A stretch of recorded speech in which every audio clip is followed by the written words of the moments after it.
Hi, I wanted to show you how to use one of the vocabulary tools I talked about in class today called Lingro that's really powerful and really easy. There's actually two windows you're going to need to find, and the first one is to go to Lingro, which is lingro.com. So open up that in one tab. In the second tab, you're going to need to go find the text of the book of 1984 to read aloud. And so the way to find that is to go to 1984 and search for full text.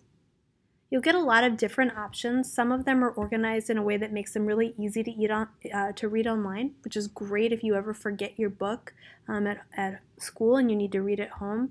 You can just click on this and see the chapters. So that's one way you can do it.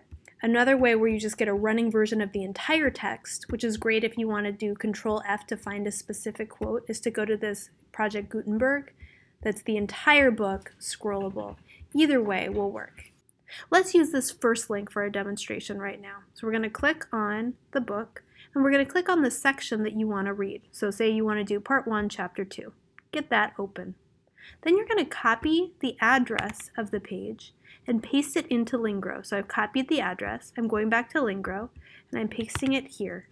And then you say, go if you want to translate into English. You could also translate from English into Spanish, English into Italian, etc. So you can translate lots of different languages. So here we're going to translate from English and keep it into English, and then click go.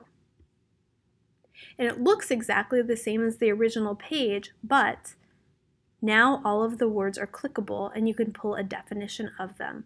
So as I'm reading, first word that I noticed that might be hard is legible. So if I click on that, I get a definition of what that word means.